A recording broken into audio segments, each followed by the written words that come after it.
السلام عليكم ورحمة الله وبركاته. إن الحمد لله نحمده ونستعينه من يهده الله فلا مضل له ومن يضلل فلا هادي له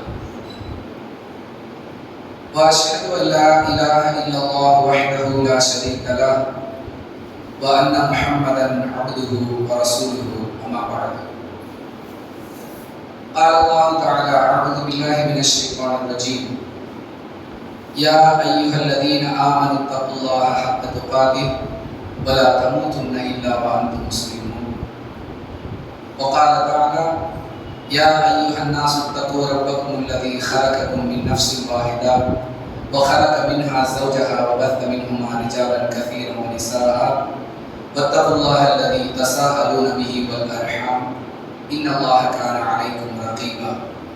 قال نبينا صلى الله عليه وسلم: إن أصدق الحديث كتاب الله وخير الحديث حديث محمد صلى الله عليه وسلم وشر الأمور محدثاتها وكل محدثة بدعة وكل بدعة ضلالة وكل ضلالة في النار.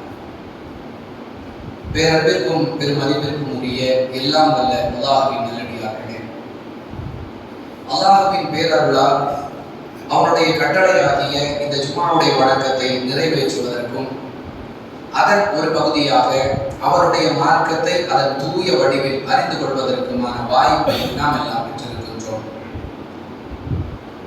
அன்பிற்குரிய சகோதர சகோதரிகளே, பல கட்டளைகளை அல்லாஹ் தன்னுடைய திருமறையின் மூலமாக நமக்கு இட்டிருப்பதை நாம் அறிந்து வைத்திருக்கிறோம். அவ்வாறு நமக்கு கிடைத்திருக்கக்கூடிய அல்லாஹ்வுடைய பல கட்டளைகளுள் ஒன்று தீமையை தடுத்தல். பொதுவாக நாம் எப்படி இந்த வாசகத்தை கேட்டிருப்போம் என்று சொன்னால், நன்மையை ஏவி தீமையை தடுத்தல். இப்படித்தான் இந்த வாசகத்தை நாம் கேட்டு பழகி இருக்கிறோம். யாரெல்லாம் இந்த வாசகத்தை சொல்லுகிறார்களோ அவர்கள் நன்மையை ஏவுவதில் காட்டக்கூடிய அக்கறையை தீமையை தடுப்பதில் காட்டுவதில்லை என்பதை நடைமுறையில் நாம் பார்த்துக் கொண்டிருக்கிறோம். பல்வேறு இயக்கங்களாக, அமைப்புகளாக, சங்கங்களாக, ஜமாத்துகளாக நன்மையை ஏவுகிறார்கள். ஆனால் தீமையை தடுத்தல் என்ற விஷயத்தில் பெரும்பாலானவர்களுடைய நிலை அலட்சியமாகத்தான் இருக்கிறது என்பதை நாம் ஒப்புக்கொண்டே ஆக வேண்டும். நன்மையை ஏவுதல் என்பது எப்படி அல்லாஹ்வுடைய ஒரு கட்டளையோ, அதுபோன்று தீமையை தடுத்தல் என்பதும் அவருடைய ஒரு கட்டளை. நன்மையை ஏவுபவருக்கு அல்லாஹ்விடத்தில் நன்மை கிடைக்கும் என்பதை எப்படி நாம் நம்ப வேண்டுமோ, அதுபோன்று தீமையை தடுப்பதற்கும் அல்லாஹ்விடம் கூலி இருக்கிறது. இதை புரியாத காரணத்தால் தீமை என்றால் என்ன, அதை எந்தெந்த வழிகளில் தடுக்க வேண்டும், அதை தடுப்பதால் ஏற்படக்கூடிய சிரமங்களை எப்படி எதிர்கொள்ள வேண்டும், தீமையை தடுக்காவிட்டால் ஏற்படக்கூடிய ஆபத்துகள் என்னென்ன, இது தொடர்பான விஷயங்களை தான் இன்ஷா அல்லாஹ் இன்றைய ஜும்ஆவுடைய சிந்தனையாக தீமையை தடுப்பதும் நன்மையே என்ற தலைப்பின் கீழ் சில செய்திகளை அறிந்து கொள்ளவிருக்கிறோம். அன்பிற்குரியவர்களே, முதலில் தீமை என்றால் என்ன, இதை தெரிந்து கொள்ள வேண்டும். பலருக்கு ஆச்சரியம், தீமைன்னா என்னன்னு தெரியாதா, இதற்கு ஒரு விளக்கமா? அன்பானவர்களே, தெரியாத காரணத்தால் தான் பல தீமைகளை நாம் இன்னும் தடுக்காமல் இருந்து கொண்டிருக்கிறோம். தீமையை தடுக்காமல் இருப்பதற்கான காரணங்களும் இதுவும் ஒரு காரணம். வெளிப்படையாக ஒருவர் தீமை செய்கிறார், யாரும் அதை தடுப்பதற்கு தயார் இல்லை. காரணம் என்ன? என்னை பொறுத்த வரைக்கும் அது தீமை எனக்கு தோணல. எப்படி பதில்? என்னுடைய அறிவுக்கு, என்னுடைய பார்வைக்கு அது எனக்கு தீமையாக தெரியவில்லை, அதனால் நான் தடுக்கவில்லை. இப்படி ஒரு பதிலை சொல்லி தப்பித்துக் கொள்ளுகிறார்கள். எனவே தீமை என்றால் என்ன, அதை முதலில் விளங்கிக் கொள்ள வேண்டிய ஒரு அவல நிலைக்கு இஸ்லாமிய சமுதாயம் தள்ளப்பட்டிருக்கிறது. அன்பானவர்களே, எதுவெல்லாம் நன்மைக்கு எதிரானதோ அவை அனைத்தும் தீமை. ஒரு வாசகத்தில் சொல்லுவதாக இருந்தால், விளக்கி சொல்வதாக இருந்தால், அல்லாஹ்வுடைய கட்டளைக்கும் ரசூலுல்லாஹி ஸல்லல்லாஹு அலைஹி வஸல்லம் அவர்களுடைய வழிமுறைக்கும் மாற்றமான காரியங்கள் உலகில் எதுவெல்லாம் இருக்கிறதோ அவை அனைத்தும் தீமை. அது வணக்க வழிபாடுகள் சம்பந்தப்பட்டதாக இருக்கலாம், கொள்கை கோட்பாடுகள் சம்பந்தப்பட்டதாக இருக்கலாம், சமூக அமைப்பு சம்பந்தப்பட்டதாக இருக்கலாம். எதுவாக இருந்தாலும் அல்லாஹ்வின் கட்டளைக்கும் ரசூலுல்லாஹி ஸல்லல்லாஹு அலைஹி வஸல்லம் அவர்களுடைய வழிமுறைக்கும் அந்த தீமையை தடுக்கக்கூடிய பணி இல்லை என்று சொல்லக்கூடிய நிலைதான் இருக்கிறது. ஏன் இல்லை என்று சொல்லுகிறோம்? பலரும் தடுக்கிறார்கள். பெரும்பாலானவர்கள் தடுக்காவிட்டாலும் சிலர் தடுக்கிறார்களே, எப்படி நீங்கள் இல்லை என்று சொல்லுகிறீர்கள் என்று கேட்கலாம். அன்பானவர்களே, ஒரு பணி நடக்க வேண்டிய விதத்தில் நடக்கவில்லை என்றால் அதற்கு இல்லை என்பதுதான் பொருள். ஒரு வேலை நடக்க வேண்டிய அளவுக்கு நடக்கவில்லை என்றால் அது இல்லை என்பதுதான் பொருள். பலமுறை நாம் உதாரணம் சொல்லி இருப்போம். பெட்ரோல் பங்க்ல போய் நம்முடைய டூ வீலரை நிறுத்திட்டு பெட்ரோல் போடுறோம். எதுக்குங்க? பெட்ரோல் இல்ல அப்படிங்கிற வார்த்தை சொல்லு. உண்மையிலேயே அந்த டேங்கில் கடுகளவு கூட பெட்ரோல் இல்லையா? இருக்கிறது. ஆனால் நாம் செல்ல வேண்டிய தூரத்திற்கு தேவையான பெட்ரோல் அது இல்லை. தீமையை யாருமே தடுக்கவில்லையா என்று கேட்கலாம். தடுக்கிறார்கள். தடுக்க வேண்டிய அளவிற்கு தடுக்கவில்லை, தடுக்க வேண்டிய விதத்தில் தடுக்கவில்லை, தடுக்க வேண்டிய தீமைகளை தடுக்கவில்லை, தடுக்கிறார்கள். என்ன பயன்? அன்பானவர்களே, எந்த அளவிற்கு தீமையை தடுத்தல் என்ற இந்த காரியத்திற்கு அல்லாஹ் முக்கியத்துவம் கொடுக்கிறான் என்பதை திருக்குர்ஆனிலிருந்து நாம் விளங்கிக் கொள்ள முடியும். திருக்குர்ஆனுடைய 3வது அத்தியாயம் 104வது வசனம், 3வது அத்தியாயம் 110வது வசனம், 3வது அத்தியாயம் 114வது வசனம், 9வது அத்தியாயம் 71வது வசனம், 9வது அத்தியாயம் 112வது வசனம், 13வது அத்தியாயம் 22வது வசனம், 22வது அத்தியாயம் 41வது வசனம். உதாரணத்திற்காக இன்னும் தேடினால் நிறைய கிடைக்கும். இந்த வசனங்களில் எல்லாம் நன்மையை ஏவுவதை பற்றி பேசக்கூடிய அல்லாஹ் அதை தொடர்ந்து தீமையை தடுக்க வேண்டும் என்பதையும் சேர்த்து சொல்லுகிறான். வருத்தத்திற்குரிய விஷயம் என்னவென்றால், மற்றவங்களை எல்லாம் குறை சொல்லக்கூடிய நாம், தபலீக்காரங்க நன்மையை ஏவி தீமையை தடுக்கிறோம் என்று சொல்லுகிறார்கள், நன்மையை மட்டும் ஏவுகிறார்கள், தீமையை தடுப்பதில்லை என்று குறை சொல்லக்கூடிய தௌஹீதுவாதிகள் கூட தீமையை தடுக்கிறார்கள். ஆனால் தடுக்க வேண்டிய விதத்தில் தடுக்கவில்லை. அல்லாஹ் இரண்டையும் சேர்த்து சொல்லுகிறார். அதற்குரிய அர்த்தம் என்ன? இரண்டையும் சம தூரத்தில் வைத்து பார்க்க வேண்டும். நன்மையை ஏவுவதில் நாம் காட்டக்கூடிய அதே அக்கறையை, அதே கவனத்தை, அதே முயற்சியை, அதே உழைப்பை, அதே தியாகத்தை தீமையை தடுக்கக்கூடிய விஷயத்திலும் காட்ட வேண்டும் என்பதுதான் இதற்குரிய பொருள். நன்மையை ஏவுவதால பிரச்சனையே வராதுங்க. அல்லாஹ்வை வணங்குங்கள். இப்படி ரசூலுல்லாஹி ஸல்லல்லாஹு அலைஹி வஸல்லம் சொல்லி இருந்தால் மக்கத்து முஸ்லிம்களால் எதிர்க்கப்பட்டிருக்கவே மாட்டார்கள். வேற யாரையும் வணங்காதீங்கன்னு சொன்னாங்கல்ல, அதுதான் பிரச்சனைக்கு காரணம், அதுதான் எதிர்ப்பிற்கு காரணம், விரட்டப்பட்டதற்கு காரணம், ஊரை விட்டு வெளியேற்றப்பட்டதற்கு காரணம். அல்லாஹ்வை வணங்குங்கள் என்பது நன்மை, மற்ற தெய்வங்களை வணங்குதல் என்பது தீமை. அதை தடுத்து தான் ஏகத்துவ கலிமா துவங்குகிறது. லா இல்லை, இல்லல்லாஹ், அல்லாஹ்வை தவிர வேறு இலாஹ் இல்லை. ஏகத்துவ கலிமாவே தீமையை தடுத்து பிறகு நன்மையை ஏவக்கூடிய வகையில் தான் நமக்கு அமைத்து தரப்பட்டிருக்கிறது. இதிலிருந்தே இஸ்லாத்தின் பார்வையில் தீமையை தடுத்தல் என்பது எந்த அளவிற்கு அவசியம், எந்த அளவிற்கு முக்கியத்துவம் வாய்ந்த ஒரு பணி. இறை தூதர்கள் அனுப்பப்பட்ட நோக்கம் என்ன? பயான் பண்றதுக்கா? 1.25 மணி நேரம் பேசினாங்க. மாஷா அல்லாஹ், என்ன அற்புதமான பயான்! இதற்கு இறை தூதர்கள் அனுப்பப்பட்டார்களா? ரசூலுல்லாஹி ஸல்லல்லாஹு அலைஹி வஸல்லம் அவர்கள் தன்னை பற்றி அறிமுகப்படுத்தும் பொழுது சுருங்க சொல்லி விரிந்த பொருள் தரக்கூடிய விஷயம் எனக்கு வழங்கப்பட்டிருக்கிறது என்று சொன்னார்கள். ஃபீ ஜவாபில் கதீம், சுருக்கமா அல்லாஹ்வுடைய தூதர் அவர்கள் பேசுவார்கள், அதில் நிறைய பொருள் இருக்கும். இதிலிருந்து என்ன புரிகிறது? எந்த இறை தூதரும் மணிக்கணக்கில் பயான் செய்யல. இறை தூதர்கள் அனுப்பப்பட்ட நோக்கம் என்ன? அல்லாஹ் தெளிவாக சொல்லி காட்டுகிறார். 7வது அத்தியாயம் 157வது வசனத்திலே சொல்லுகிறார், யஅமுருஹும் பில் மஅரூஃப் வ யன்ஹாஹும் அனில் முன்கர். நாம் ஏற்கனவே பட்டியலிட்ட அந்த வசனங்களில் எல்லாம் பயன்படுத்தப்படக்கூடிய அதே வாசகம் 3வது அத்தியாயத்துடைய 104வது வசனத்தில் எந்த வாசகத்தை அல்லாஹ் பயன்படுத்துகிறானோ, வல்தகும் மின்கும் உம்மத்து யதுஊன இலல் கைர் யஅமுருன பில் மஅரூஃப் வ யன்ஹவுன அனில் முன்கர் வ உலாயிக ஹுமுல் முஃப்லிஹூன். நன்மையை ஏவி தீமையை தடுக்கக்கூடிய ஒரு சமுதாயம் உங்களிடம் இருக்கட்டும். அவர்கள் தான் வெற்றியாளர்கள். நன்மையை ஏவுபவர்கள் வெற்றியாளர்கள் என்று அல்லாஹ் சொல்லவில்லை. நன்மையை ஏவி தீமையையும் தடுக்க வேண்டும். அதில் குறை வைத்திருக்கிற காரணத்தால் தான் எத்தனை ஆண்டுகளாக ஏகத்துவ பிரச்சாரம் நடைபெற்றுக் கொண்டிருக்கிறது. இன்னும் பெரிய அளவில் இதை கொண்டு போய் சேர்க்க வேண்டிய மிச்சம் இருக்கிறதா இல்லையா? எத்தனை ஆண்டுகளாக நம் பகுதியில் ஏகத்துவ பிரச்சாரம் செய்கிறோம். ஏகத்துவத்தை ஏற்றுக்கொண்டவர்கள் அதிகமா, ஏகத்துவத்தை விளங்காதவர்கள் அதிகமா? பட்டியலிட்டு பார்த்தால் இன்னும் ஏகத்துவத்தை பற்றி தெரியாதவர்கள் தான் அதிகம். காரணம் என்ன? நன்மையை மட்டும் ஏவி கொண்டிருக்கிறோம், தீமையை தடுக்கிறோம். ஆனால் தடுக்க வேண்டிய விதத்தில் தடுக்கல. ரசூலுல்லாஹி ஸல்லல்லாஹு அலைஹி வஸல்லம் அவர்களை பற்றி அல்லாஹ் பேசும் பொழுது 7வது அத்தியாயம் 157வது வசனத்தில் அவர் நன்மையை ஏவுவார், தீமையை தடுப்பார். தீமையையும் தடுத்தால்தான் நான் ரசூலுல்லாஹி ஸல்லல்லாஹு அலைஹி வஸல்லம் அவர்களுடைய வழிமுறையை பின்பற்றுகிறேன் என்பது பொருள்.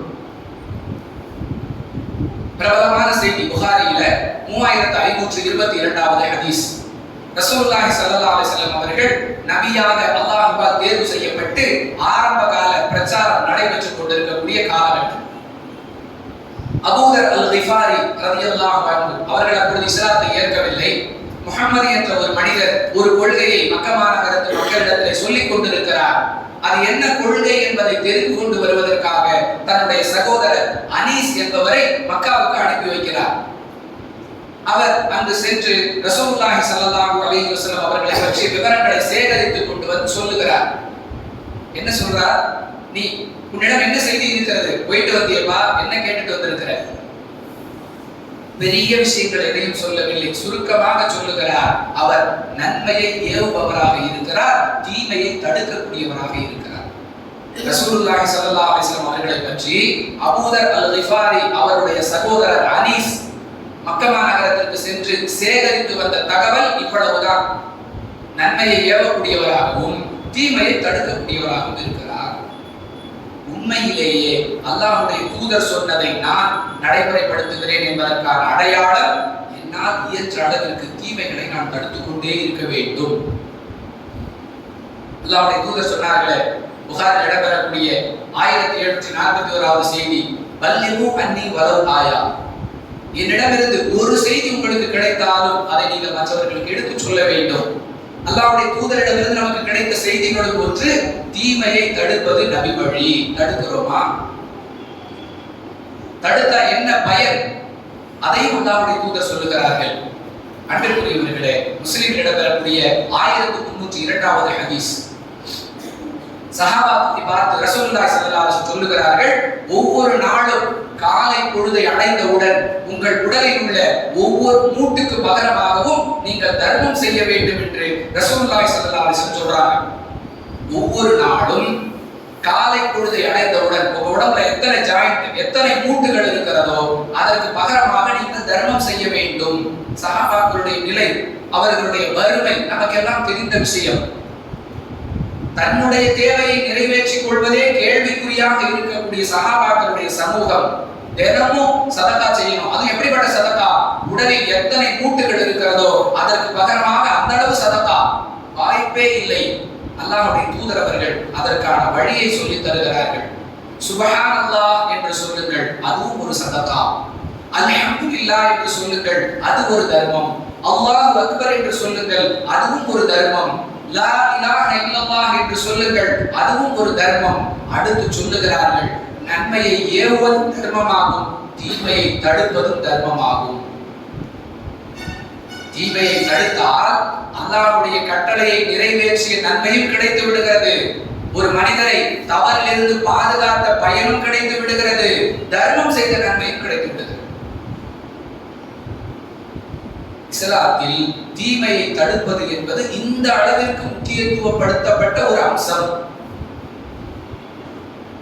நாங்க தடுக்கிறோமே, எப்படி தடுக்கிறோம்? அல்லாஹ் சொல்லி தருகிறான், தன்னுடைய தூதர் மூலம் சொல்லி தருகிறான். நீங்க தடுக்கிற மாதிரி தடுக்க கூடாது, நான் சொன்ன மாதிரி தடுக்கணும்.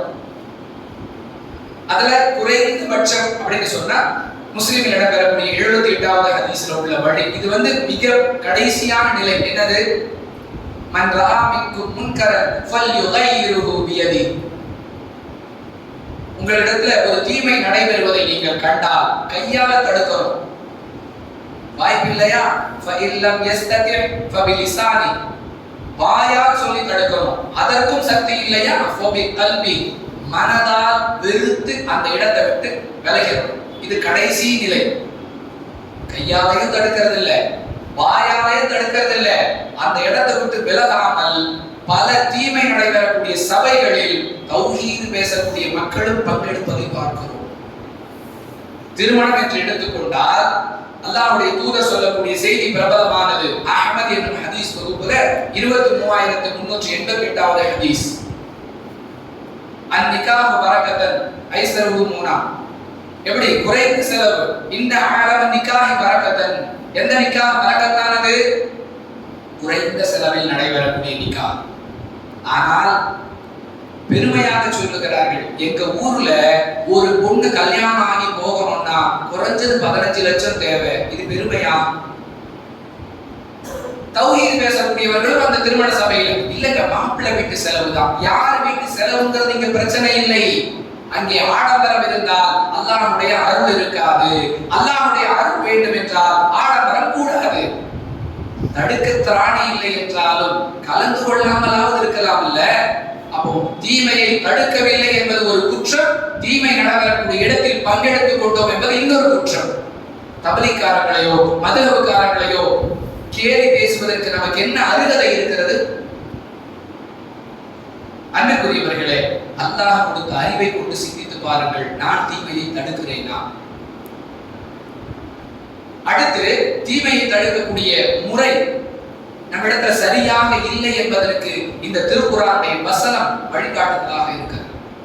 தீமையை தடுப்பது என்று சொன்னால் அல்லாஹ் சொன்ன முறையில் தடுப்பது. 15வது அத்தியாயம் 94வது வசனத்தில் அல்லாஹ் பேசுகிறார். ஃபஸ்த பிமா துக்மர், நபியே உமக்கு ஏவப்பட்டதை தயவு தாட்சண்யம் இல்லாமல் எத்தி வைப்பீராக. பட்டும் படாம தொட்டும் தொடாம மயிலிறகால் தடவி கொடுப்பது போன்று தீமையை தடுப்பது. இதுக்கு செய்யாமலே இருக்கலாமே. நம்ம ஊர்ல இந்த மாதிரி தலைப்பு வேண்டாம், நம்ம ஊர்ல பயானுக்கு இந்த மாதிரி வார்த்தைகளை பயன்படுத்த வேண்டாம். பல ஊர்கள்ல ஜும்மாவுக்கு வரீங்களா பயானுக்கு வரீங்களான்னு கேட்டுட்டு அடுத்து என்ன, ஒரு சின்ன தகவல், நம்ம ஊர்ல இந்த மாதிரி ஒரு பிரச்சனை ஓடிட்டு இருக்குது, அதனால அதை தொட வேண்டாம். உண்மையான இறை நம்பிக்கையாளர் என்ன சொல்லணும்? எங்க ஊர்ல இந்த பிரச்சனை இருக்கு, அதை பத்தி பேசுங்கன்னு சொல்லணும். உண்மையான இறை நம்பிக்கையாளர் அந்த ஊர்க்காரங்களே பேச வேணாம்னு சொன்னாலும் பேசணும். பன்னெடுங்காலமாக மார்க்கம் தடுத்த, மார்க்கத்தின் பார்வையில் பித்அத் என்று சொல்லப்பட்ட விஷயங்கள் சர்வசாதாரணமாக தௌஹீத் பேசக்கூடிய மக்களிடத்தில் பரவி கிடக்கிறது. யாரும் தடுத்த பாடில்லை, தடுக்கிறவங்களே தடுக்க விடுறதில்லை. அல்லாஹ் சொல்லுகிறார், ஃபஸ்தர் பிமா துக்மர், உமக்கு ஏவப்பட்டதை தயவு தாட்சண்யம் இல்லாமல் எத்தி வச்சு போட்டு உடைக்கணும். இவர் கஷ்டப்படுவாரு, அவர் கஷ்டப்படுவாரு, இந்த தலைப்பு பேசினா அவருக்கு குத்துமே, அந்த தலைப்பு பேசினா இவருக்கு குத்துமே. உண்மையிலேயே யார் அல்லாஹ்வை அஞ்சியவராக ரசூலுல்லாஹி ஸல்லல்லாஹு அலைஹி வஸல்லம் அவர்களை பின்பற்றுபவராக இருக்கிறாரோ அவருக்கு இது ஒரு பாடம். இவ்வளவு நாள் இது தெரியாம இருந்துச்சு, இந்த ஹதீஸை கொண்டு என்னை நான் சரி செய்து கொள்கிறேன், இந்த குர்ஆன் வசனத்தை கொண்டு என்னை சரி செய்து கொள்கிறேன் என்று எடுத்துக்கொள்ள வேண்டும். இல்லைன்னா அவர் இஸ்லாத்தை ஏற்று என்ன பயன்? இஸ்லாத்தை ஏற்றுக்கொள்வேன், இஸ்லாத்தை வாழ்க்கையாக எடுத்து நடக்க மாட்டேன் அப்படிங்கிற ஒரு எண்ணம் இருந்தால் அவர் இஸ்லாத்தை ஏற்று என்ன பயன்? அவர் சந்தோஷப்படுற மாதிரி நாம பேசணும்னு சொன்னா நாம் இஸ்லாத்தை ஏற்று என்ன பயன்? அல்லாஹ்வுடைய கட்டளையை காலில் போட்டு மிதிக்கக்கூடிய வேலையா இல்லையா? ஃபஸ்தர் பிமா துக்மர், உமக்கு ஏவப்பட்டதை தயவு தாட்சண்யம் இல்லாமல் எத்தி வைப்பீராக. ரசூலுல்லாஹி ஸல்லல்லாஹு அலைஹி வஸல்லம் அவர்களை பார்த்து அல்லாஹ் சொல்லுகிறார். அடுத்து அன்பிற்குரியவர்களே, நன்மையை ஏவுகிறோம், தீமையை தடுக்கிறோம். தடுக்கக்கூடிய தீமை எப்படி தெரியுமா? எந்த தீமையை தடுத்தால் பிரச்சனை வராதோ அந்த தீமையை தடுப்பது. எந்த தீமையை தடுத்தால் பிரச்சனை வருமோ அதை தடுக்கிறது இல்லை. அல்லாஹ் எப்படி சொல்லுகிறார்? 2வது அத்தியாயம் 85வது வசனத்தில் பேசுகிறார். அஃபதுக்மினூன பிபஅதில் கிதாபி வ தக்ஃபுரூன பிபஅத், வேதத்தின் ஒரு பகுதியை மட்டும் ஏற்று மறுபகுதியை மறுக்கிறீர்களா? தடுக்கணும்னு சொன்னா எல்லா தீமையையும் தடுக்க வேண்டும். தீமையை தடுத்தல் என்ற குர்ஆனுடைய வசனத்திற்கு கட்டுப்படுவதாக இருந்தால் யார் தீமை செய்தாலும் தடுக்க வேண்டும். அதை விட்டு பிரச்சனை வராம தடுப்போம், சண்டை வராம தடுப்போம், குழப்பம் வராம தடுப்போம், இப்படி ரசூலுல்லாஹி ஸல்லல்லாஹு அலைஹி வஸல்லம் அவர்கள் முடிவெடுத்திருந்தால் இன்று உங்களுக்கும் எனக்கும் இஸ்லாம் கிடைத்திருக்குமா என்பதே கேள்விக்குறி. மக்காவை விட்டு மதீனாவுக்கு போக தேவையில்லை. எத்தனையோ சஹாபாக்கள் தங்களுடைய உடைமைகளை எல்லாம் விட்டுட்டு மதீனாவுக்கு போய் அங்கே அண்டி பிழைக்க வேண்டிய சூழ்நிலை ஏற்பட்டிருக்காது. சொந்த அல்லாஹ்வுடைய தூதர் அவர்கள் பிரியமாக நேசித்த மக்கமா நகரம், அதை விட்டுட்டு போகக்கூடிய சூழல் வந்திருக்காது. உறவுகளுக்கு மத்தியிலே விரிசல் ஏற்பட்டிருக்காது. என்ன நம்முடைய சிந்தனை? மூளைக்கு நாம் வேலை கொடுத்திருக்கிறோமா இல்லையா? அல்லாஹ் சொல்லுகிறார், அஃபதுக்மினூன பிபஅதில் கிதாபி வ தக்ஃபுரூன பிபஅத் ஃபமா ஜஸாஉ மன் யஃஅல் ذلك மின்கும் இல்லா ஹிஸியுன் ஃபில் ஹயாத்தித் துன்யா வ யௌமல் கியாமத்தி யுரதுன இலா அஷத்தில் அதாப். வேதத்தின் ஒரு பகுதியை மட்டும் ஏற்று மறுபகுதியை மறுத்தால் உலகத்துல கேவலம், மறுமையில வேதனை. பரவாயில்லைன்னா செய்யுங்க அப்படிங்கிற மாதிரி அல்லாஹ் பேசுகிறார். இன்னும் சிலர் நாங்க தடுத்து பார்த்தோம், யாரும் கேட்கிற மாதிரி தெரியல, எல்லா தாவா பணியையும் மூட்டை கட்டி வச்சிட்டோம். இப்படி சிலர்.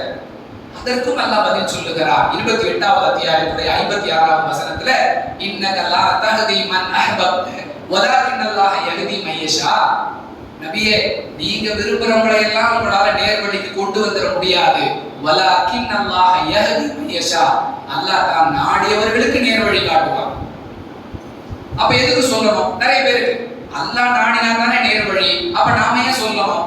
சொல்லுவது நம்முடைய பாதுகாப்பிற்காக. நான் எதுவரை மக்களுக்கு நன்மையை எடுத்து சொல்லிக் கொண்டே இருப்பேனோ, யாருமே கேட்காவிட்டாலும் நான் அந்த நன்மையில் நிலைத்திருப்பதற்கு என்னுடைய தாவா உதவியாக இருக்கும். நான் மக்களிடம் உள்ள தீமையை எடுத்து சொல்லிக் கொண்டே இருந்தால் யாருமே கேட்கவில்லை என்றாலும் நான் அந்த தீமையில் அகப்பட்டுக் கொள்ளாமல் இருக்க என்னுடைய தாவா உதவியாக இருக்கும். இந்த அடிப்படையை புரியாத காரணத்தால் தான் சொல்லி பார்த்தோம், யாரும் கேட்கல, எல்லாம் முடிஞ்சிருச்சு. ஒரு தெருமுனை கூட்டம் இல்ல, ஒரு பொது கூட்டம் இல்ல, ஒரு தனிநபர் பிரச்சாரம் இல்ல, மாதம் மாதம் கொடுத்துக்கிட்டு இருந்த துண்டு பிரசுரங்களை காணோம். குறிப்பிட்ட சில மக்கள் வாட்ஸ்அப் குரூப்ல போடுவோம், பள்ளி வாசலுக்குள்ள ஒரு நோட்டீஸை ஓட்டுவோம். பள்ளிக்கு வரக்கூடிய மக்களுக்கு தகவல் சொல்லுவது பெரிய வேலை இல்லை. இந்த பள்ளியில் ஒரு நிகழ்ச்சி நடக்கிறது என்பதை இந்த பள்ளிவாசல் நோட்டீஸ் போர்டுல போடுறதுல என்னங்க லாபம்? ஏற்கனவே அவர்கள் வந்து விட்டார்கள், வராமல் வெளியே இருக்கிறார்களே, தீமையில் உழன்று கொண்டிருக்கிறார்களே, அவர்களை உள்ள கூட்டிட்டு வரணுமா இல்லையா? யோசித்து பாருங்கள். இப்படி தீமையை தடுக்கக்கூடிய வேலையை நாம் செய்கிறோமா? செய்கிறோம் என்றால் அல்ஹம்துலில்லாஹ், இல்லை என்றால் நம்மை நாம் சரி செய்து கொள்ள வேண்டும். இவ்வளவு சொன்ன பிறகும் இந்த வேலையை செய்யலைனா, தீமையை தடுக்கக்கூடிய பணியை செய்யவில்லை என்றால் எத்தனை பெரிய பாதிப்பு. திருக்குர்ஆனுடைய 5வது அத்தியாயம் 79வது வசனத்தில் அல்லாஹ் பேசுகிறார், லபிக்ஸ மா கானூ யஃஅலூன். அவர்களை பற்றி அல்லாஹ் சொல்லுகிறார், அவர்களில் ஒருவருக்கொருவர் மற்றவர் செய்யக்கூடிய தீமைகளை தடுக்காமல் இருந்தார்கள். அவர்களுடைய இந்த நிலை மிகவும் கெட்டது என்று சொல்லுகிறார். என்ன நீ கட்டுக்காத, ஒண்ணு நான் கட்டுக்கிற மாட்டேன். Gentleman agreement. உன் விஷயத்துக்கு நான் தலையிடுறேன்னா என் விஷயத்துல மட்டும் ஏன் தலையிடுற? இப்படி வாதம். அப்ப ஓகே, நீ என்ன பார்க்காம நான் உன்னை பார்க்காம இருந்துக்கும். அல்லாஹ் சொல்லுகிறார், அவர்களுக்கு அவர்களுடைய இந்த முடிவு, இந்த நிலை இருக்கிறதே மிகவும் கெட்டது. ஓ தவிர நான் கண்டிப்பேன், ஏன் தவிர நீ கண்டிக்கணும். அல்லாஹ் நாடினா ரெண்டு பேரும் சேர்ந்து சொர்க்கம் செல்வோம். இது சரியா? என்ன நீ கேட்காத, ஒன்ன நான் கேட்க மாட்டேன். அன்பானவர்களே, நரகத்திற்கு அடிக்கல் நாட்டு விழா நடத்திவிட்டோம் என்பது பொருள். இன்னும் கடுமையாக நமக்கு மார்க்கம் சொல்லுகிறது, தீமையை தடுக்கிறனா ஏற்படக்கூடிய பாதிப்புகள் என்ன? திருக்குர்ஆனுடைய 7வது அத்தியாயம் 163, 164, 165, 166 வசனங்களிலே அல்லாஹ் பேசுகிறார். சனிக்கிழமை மீன் பிடிக்க வேண்டாம் என்று தடை போடப்பட்ட கூட்டம், பிரபலமான சம்பவம். ஒரு சாரார் மீன் பிடிக்க தயாராயிட்டாங்க, ஒரு சாரார் அவர்களை தடுக்கிறாங்க, இன்னொரு சாரார் நமக்கு என்ன வந்துச்சு, அவனாவது அவனுடைய தண்டனை ஆகுது. அல்லாஹ் அழகாக பேசுகிறார். தீமையை தடுக்காதவர்களுக்கு தான் முதல் தண்டனை. யார் தீமையை தடுத்தார்களோ அவர்கள் மட்டும்தான் பாதுகாப்பு பெற்றார்கள். தீமை செய்தவர்களும் தீமையை தடுக்காமல் இருந்தவர்களும் அழிவுக்கு ஆளானார்கள் என்பதை திருக்குர்ஆனுடைய 7வது அத்தியாயத்தில் 163 66 வசனங்கள் அல்லாஹ் சொல்லி காட்டுகிறார்.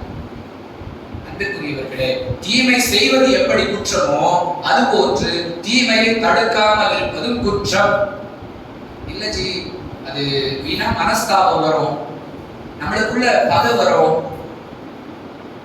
இப்படி புகாரில 3346வது செய்தி, ஸைனப் பின்த் ஜாஷ் ரலியல்லாஹு அன்ஹா சொல்றாங்க, என்னிடத்துல ரசூலுல்லாஹி ஸல்லல்லாஹு அலைஹி வஸல்லம் சொன்னார்கள், வெகு விரைவில் மனிதர்களுடைய செயல்களால் இந்த அரபுலகத்துக்கு ஒரு கேடு ஏற்பட இருக்கிறது, ஒரு பாதிப்பு, ஒரு அழிவு ஏற்பட இருக்கிறது. நான் கேட்டேன், யார சொல்லலாம், நம்ம எல்லாம் நன்மை செஞ்சுட்டு இருக்கிறோமே, இந்த நிலைமையிலும் நமக்கு பாதிப்பு வருமா, அழிவு வருமா அப்படின்னு நான் கேட்டேன். ஸைனப் ரலியல்லாஹு சொல்றாங்க, அல்லாஹ்வுடைய தூதர் சொன்னார்கள், தீமை அதிகரித்து விட்டால் எல்லாரும் சேர்ந்து அழிய வேண்டியதுதான். தீமை அதிகரிக்காமல் இருக்க வேண்டும், அழிவு வராமல் இருக்க வேண்டும் என்றால் நாம் அமைதியா இருந்த பிரயோஜனம் இல்லை. தீமை செய்பவர்களை தடுக்க, நான் தான் தீமை செய்யலைன்னு சொல்லி தப்பிக்க முடியாது. தீமை செய்பவர்களை தடுக்க வேண்டும், அது நம்முடைய பொறுப்பு என்று அல்லாஹ்வுடைய தூதர் சொல்றாங்க. இவ்வாறவர்களே, இல்ல சொன்னா பிரச்சனை ஆகுது, ஒருத்தர் முகத்தை ஒருத்தர் பார்க்கணும் இல்லையா, அதுக்காகத்தான் நீங்க பேசுற மாதிரி எல்லாம் முகத்தை முடிச்சு நம்மளால பேச முடியாது ஜி. இப்படி சிலர் உங்களை மாதிரி எல்லாம் பேசினா குடும்பம் 2000. பார்ட்னர் நான் அவரும் வியாபாரம் செஞ்சுக்கிட்டு இருக்கோம், அவருடைய தீமையை தடுத்தால் நம்ம வியாபாரம் முடிச்சிடும். அவசர ஆபத்துக்கு 2 வீலர் ஓசிட்டு இருக்கிறேன்.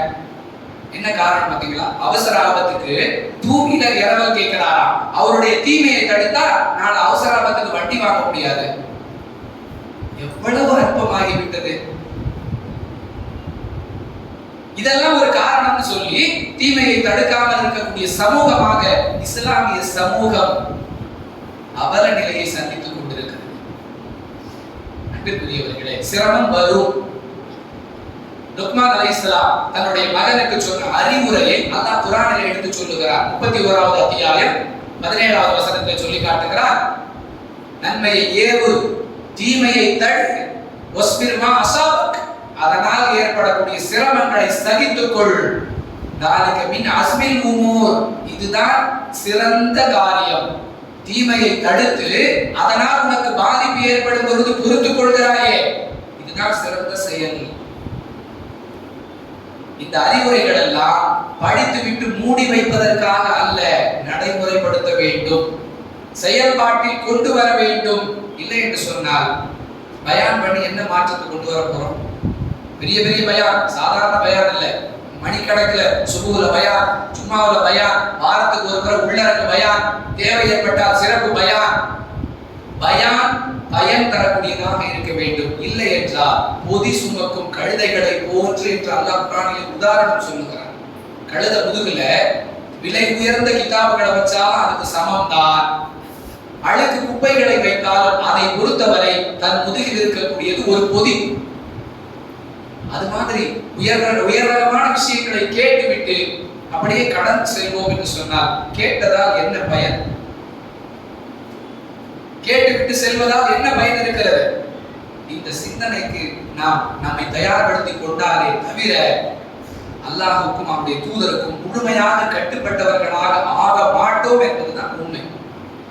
ரசூலுல்லாஹி ஸல்லல்லாஹு அலைஹி வஸல்லம் சொன்னாங்க, அபூதாவுதுல இடம்பெறக்கூடிய 3444வது செய்தி, அஃதலு ஜிஹாதி கலிமத்து ஹக்கின் வைந்த சுல்தானின் ஜாகிர். மிகச்சிறந்த ஜிஹாத் எது தெரியுமா? மிகச்சிறந்த ஜிஹாத் அநியாயக்கார ஆட்சியாளருக்கு முன்பாக உண்மையை உறக்க சொல்லுவதுதான். நீங்களும் நானும் சொல்லுகிறோமா? அநியாயக்கார ஆட்சியாளரிடத்தில் போய் சொல்ல வேண்டாம். உங்களோடு என்னோடு பழகி கொண்டிருக்கக்கூடிய மக்களிடத்துல மார்க்கத்துக்கு மாற்றமான காரியங்கள் நடக்கும் பொழுது அதை தவறு என்று துணிந்து சொல்லுகிறோமா? இதை யோசித்தால் போதும். அன்பானவர்களே, நாம் தீமையை தடுக்கக்கூடிய நிலையில சரியாக இருக்கிறோம் என்பது நமக்கு உணர்த்தப்பட்டுவிடும். அதை விட்டுவிட்டு பட்டுப்படாமல் தாவா செய்து பெரிய மாற்றத்தை எதிர்பார்ப்போம் என்று சொன்னால் நிச்சயமாக நம்மால் சமூகத்தில் மாற்றத்தை எதிர்பார்க்க முடியாது. எனவே தீமையை தடுப்பதை நம்முடைய அன்றாட பணிகளில் ஒன்றாக ஆக்கிக் கொள்ள வேண்டும். அல்லாஹ் நமக்கு விளங்க வைப்பாராக. வாஹர் தஅவானா அனில் ஹம்துலில்லாஹி ரப்பில் ஆலமீன்.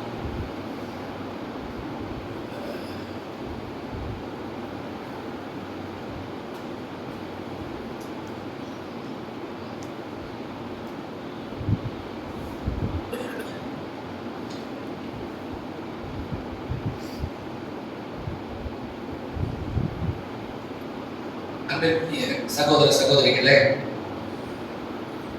எங்கு பார்த்தாலும் பரபரப்பான செய்தி இஜ்திமா. மாவட்டங்கள் தோறும் தமிழகம் முழுவதும் தப்லீக் சகோதரர்களால் இஜ்திமா நடத்தப்படுகிறது. பெரும் அளவில் மக்கள் கூடுகிறார்கள்.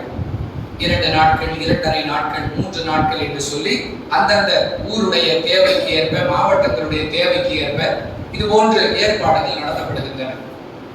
இந்த மாதிரி இஜ்திமாவுக்கு எல்லாம் போகலாமா வேணாமா அப்படின்னு ஒரு கேள்வி. ஒரு சாரார் தாராளமா போகலாமே, அதுல ஒண்ணும் தப்பு இல்லையே. இது ஒரு சாரார். போகலாம், ஆனா போகாம இருக்கிறது நல்லது. இது ஒரு சாரார். நாங்க கூட இஜ்திமாவுக்கு போறோங்க, அங்க எதுலயும் கலந்துக்கல, அங்க இருக்கிற பஜ்ஜி போண்டெல்லாம் வாங்கி சாப்பிடுறதுக்கு போறோம். இது ஒரு சாரார். கண்டிப்பா போக கூடாது. இது ஒரு சாரார். இதுல எது சரியினே தெரியாம முடிக்கிறது இன்னொரு சாரார். எதுக்கு இவ்வளவு குழப்பம்? அந்த இஜ்திமா, அதனுடைய கட்டமைப்பு, அதனுடைய அடிப்படை மார்க்கத்தை முன்னிறுத்தி நடத்தப்படுகிறதா அல்லது மார்க்கத்திற்கு மாற்றமாக நடத்தப்படுகிறதா? இதை பற்றிய ஒரு புரிதல் இல்லாத காரணத்தால் அதுல கலந்துக்கலாமா வேணாமா, போலாமா கூடாதா, இப்படி பல குழப்பங்கள். அன்பிற்குரிய சகோதர சகோதரிகளே, திருக்குர்ஆன் நமக்கு அழகான ஒரு இலக்கணம் சொல்லி தருகிறது. திருக்குர்ஆனுடைய 4வது அத்தியாயம் 140வது வசனம். அன் இதா சமிஅத்தும் ஆயாத்தில்லாஹி யுஃபர் பிஹா வ யுஸ்தகரு பிஹா. அல்லாஹ்வுடைய வசனம் எங்கு கேலி செய்யப்படுகிறதோ, அல்லாஹ்வுடைய வசனம் எங்கு புறக்கணிக்கப்படுகிறதோ அந்த இடத்துல நீங்க இருக்க வேண்டாம். இருந்தால் இன்னக்கும் இதம் மிஸ்லுஹும், நீங்களும் அவர்களும் பாவத்தில் சமமானவர்கள். அல்லாஹ்வுடைய வசனம் எங்கு கேலி செய்யப்படுகிறதோ அந்த சபையில் நீங்கள் இருந்தால் நீங்களும் அவர்களும் பாவத்தில் சமமானவர்கள் அப்படிங்கிறாங்க. இந்த அளவுகோலை வைத்துக் கொண்டு இந்த இஜ்திமா நடைபெறக்கூடிய சபை அல்லாஹ்வுடைய வசனத்தை கேலி செய்யக்கூடிய சபையா, புறக்கணிக்கக்கூடிய சபையா, அல்லாஹ்வுடைய வசனத்தை மதிக்கக்கூடிய சபையா? அந்த சபை எப்படி இருக்கிறதுங்கிறத விட அந்த சபையை கூட்டுபவர்களுடைய மனோநிலை, அவர்களுடைய கொள்கை, அவர்களுடைய கோட்பாடு இதை அடிப்படையாக வைத்திருக்கிறது என்று சொன்னார். அன்பிற்குரியவர்களே, குர்ஆனையே மட்டப்படுத்தக்கூடிய ஒரு நிலையில் தான் தப்லீகுடைய அகீதா கட்டமைக்கப்பட்டிருக்கிறது. இது நான் கற்பனையாக சொல்லவில்லை. யார் சரியான தப்லீக்காரர்கள் என்று நீங்கள் நம்புகிறீர்களோ அவர்களிடத்துல கேட்டு பாருங்க. ஒரு நாளைக்கு ஜமாத்துல போகக்கூடியவர்கள் ஒரு நாளைக்கு 4 மணி நேரம் தாலீம் படிக்கணும். ஃபஸாயிலே அமால், ஃபஸாயிலே சதகா, இப்படி பல கிதாபுகள் இருக்கு. ஒரு நாளைக்கு 4 மணி நேரம் தாலீம் புத்தகம் படிக்க வேண்டும். இது தப்லீகுடைய கொள்கை. நீங்க கேட்டு பாருங்க, ஒரு நாளைக்கு 4 மணி நேரம் தாலீம் புத்தகம் படிக்கிறத விட திருக்குர்ஆன் தமிழாக்கமோ அல்லது உருது மொழிபெயர்ப்போ படிக்கலாமே. குர்ஆனை விட்டுட்டு இதை ஏன் படிக்கிறீங்க? உடனே அவர்களிடத்திலிருந்து வரக்கூடிய பதில் என்ன தெரியுமா? குர்ஆன் நமக்கு புரியாது, குர்ஆன் நமக்கு விளங்காது, அதனால நாங்க குர்ஆனை படிக்கிறது இல்லை. இது குர்ஆனுக்கு எதிரான ஒரு வாதம். அல்லாஹ்வுடைய வேதமாகிய குர்ஆன் சொல்லுகிறது, இது எளிமையான ஒரு அறிவுரை.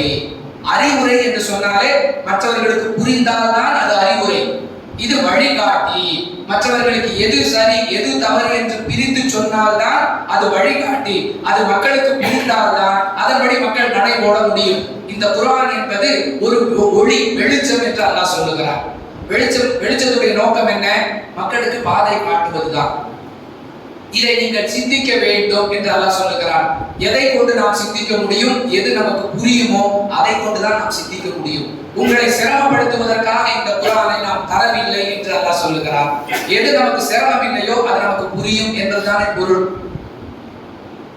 திருக்குர்ஆனுடைய 2வது அத்தியாயம் 185வது வசனம், 4வது அத்தியாயம் 58வது வசனம், 4வது அத்தியாயம் 174வது வசனம், 5வது அத்தியாயம் 15வது வசனம், 8வது அத்தியாயம் 7வது வசனம், 10வது அத்தியாயம் 57வது வசனம், 20வது அத்தியாயம் 2வது வசனம், 25வது அத்தியாயம் 73வது வசனம், 26வது அத்தியாயம் 195வது வசனம், 35வது அத்தியாயம் 14வது வசனம், 41வது அத்தியாயம் 26வது வசனம், 47வது அத்தியாயம் 24வது வசனம், 54வது அத்தியாயம் 17, 22, 32, 40 இவ்வளவு வசனங்கள்ல குர்ஆன் உங்களுக்கு புரியும். குர்ஆன் என்பது இலகுவானது, குர்ஆன் என்பது வழிகாட்டக்கூடியது, குர்ஆன் என்பது ஒளி. அல்லாஹ்வுடைய வேதத்தில் அல்லாஹ் தன்னுடைய வேதத்தை இப்படி அறிமுகப்படுத்துகிறார். இவர்கள் சொல்லுகிறார்கள் குர்ஆன் உங்களுக்கு புரியாது. எது வாழ்க்கைக்கு வழிகாட்டியோ அதை மட்டப்படுத்துகிறார்கள் என்றால் அந்த சபை சரியான சபையாக இருக்குமா? அமல்களின் சிறப்பு ஒரு புத்தகம், 6 புத்தகங்களுடைய தொகுப்பு. தொழுகையின் சிறப்பு, திக்ரின் சிறப்பு, தப்லீகின் சிறப்பு, ரமதானின் சிறப்பு, சஹாபாக்கள் வரலாறு. இந்த 6 புத்தகத்துடைய தொகுப்புக்கு தான் அமல்களின் சிறப்பு என்று பெயர். இதுல ரமதானின் சிறப்பு என்பது ஒரு புத்தகம், அதுல லைலத்துல் கத்ருடைய சிறப்பு என்பது ஒரு தலைப்பு. அந்த தலைப்புல சூரத்துல் கத்ர் நமக்கெல்லாம் தெரிஞ்ச இன்னா அன்ஸல்னா அந்த சூராவை மேல போட்டுட்டு அதனுடைய மொழிபெயர்ப்பை போட்டுட்டு அதுக்கு கீழே லைலத்துல் கத்ருடைய விளக்கம். லைலத்துல் கத்ர் என்பது வருடம் முழுவதும் சுற்றி கொண்டே வருகிறது என்று பெரியார்கள் கூறுகிறார்கள். அல்லாஹ் குர்ஆன்ல சொல்றான், இந்த குர்ஆன் ரமலான் மாதத்தில் அருளப்பட்டது, சங்கை மிக்க இரவில் அருளப்பட்டது. அந்த சங்கை மிக்க இரவு இது ரமலான் மாதத்தின் கடைசி 10 நாட்களில் ஒற்றைப்படை இரவுகளில் தேடிக் கொள்ளுங்கள். அல்லாஹ்வுடைய தூதர் சொல்லிட்டாங்க. அல்லாஹ்வும் அவருடைய தூதரும் சொன்ன கருத்தை காலில் போட்டு மிதித்து விட்டு லைலத்துல் கத்ர் என்பது வருடம் முழுவதும் சுற்றி கொண்டிருக்கிறது. அன்பானவர்களே, உதாரணத்துக்கு சாம்பிள் தான் இந்த விஷயங்கள் எல்லாம். தப்லீக் ஒரு ஆய்வு அல்லது பப்ளிக்கை வழிகெடுக்கும் தப்லீக் அப்படிங்கிற ஒரு தொடர் தலைப்பை எடுத்து பல வாரங்கள் சும்மாவில் பேசக்கூடிய அளவிற்கு இஸ்லாத்திற்கு எதிரான காரியங்களை அவர்கள் செய்து கொண்டிருக்கிறார்கள். விழிப்புணர்வுக்காக சுருக்கமாக சில செய்திகள் சொல்லப்பட்டிருக்கின்றன. இதற்கு அப்புறமாவது இந்த இஜ்திமால கலந்துக்கிறதா வேணாமான்னு யாராவது கேட்டா தெளிவான பதிலை அவர்களுக்கு சொல்லுங்கள். வாஹ தஅவானா அல்ஹம்துலில்லாஹி ரப்பில் ஆலமீன். அஸ்ஸலாமு அலைக்கும் வரஹ்மத்துல்லாஹி வபரகாத்துஹு.